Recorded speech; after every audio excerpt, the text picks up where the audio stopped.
especially against the big-bodied guys in the middle of this D, has got to be priority one.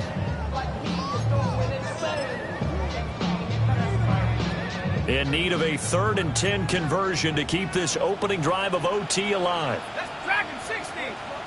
Hawk 70. Hawk 70. Now Jones. To the end zone, but it's incomplete. What an excellent defensive stand there in the red zone.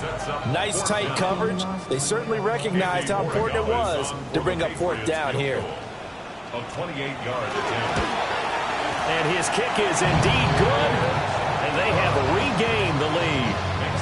So they do get the short field goal here to get them the all-important overtime lead. But, Charles, you wonder if they'll wind up ruining the fact that they were able to get down into the red zone, yet not able to find the touchdown that would have won them the game. Brandon, you're absolutely right. In overtime, when you get the ball first, the hope is your opponents never see the football to try and win it, or at least keep the game alive with a field goal.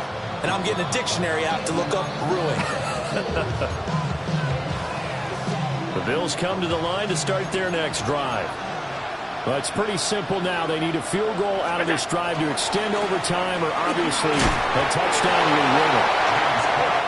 So a little chunk there on first as they try to chip away down 3 in overtime. I like your description. Chip away, down 3. You don't have to get it all in one big play, although obviously that would be nice. But there's no need to have that type of risk associated with it. Run your offense, get first downs, get yourself in position where you know you're going to at least get 3 and keep this game going. You get 6, so much the better. But partner, if the defense isn't going to adjust and they keep giving them those 5, 6, 7-yard runs over and over, they're likely to run it the whole way to the end zone. They'll be more than happy to take the yardage available and save some of their other plays in the playbook for another time. And shedding the tackle, and now some room. How did he stay on his feet? And they'll wind up getting this one all the way down inside the 20. And he just had the feeling when they took the field for this drive, they meant business. They knew a field goal would keep the game going, but a touchdown would end it here in overtime. And that nearly did it right there. What a play to put them in position to win this ball game.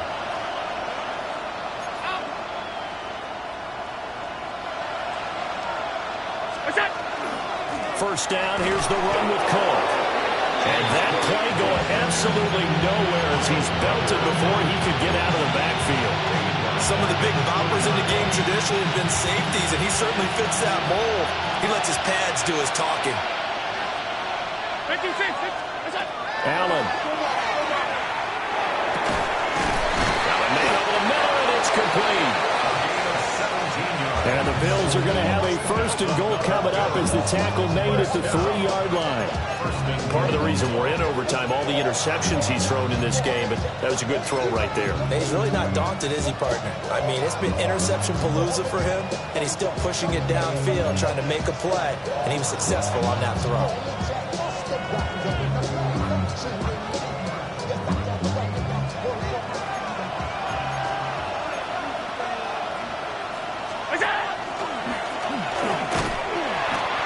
Get him down just shy of the goal line at about the 1.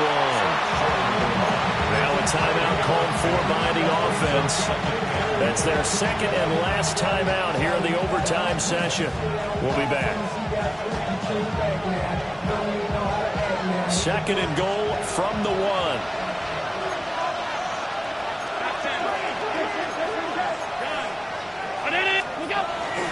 Cook.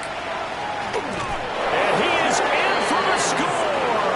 And it is absolute stunned silence here as they win it on the road in overtime.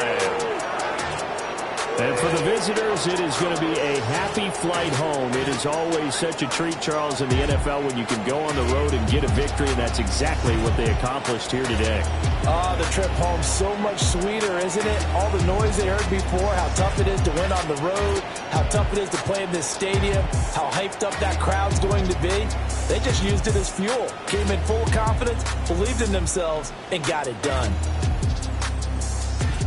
So for the Bills, they keep pace for a playoff spot as they move to 7-3. And they'll be able to enjoy this one through the bye week before they get back at it again. Meanwhile, for the Patriots, it was a game they really needed as they drop back to 4-6. And they'll look to get back in the winning column next week as they head to Philly to face off with the Eagles. So for Charles Davis and our entire crew, I'm Brandon Gaudin. Next.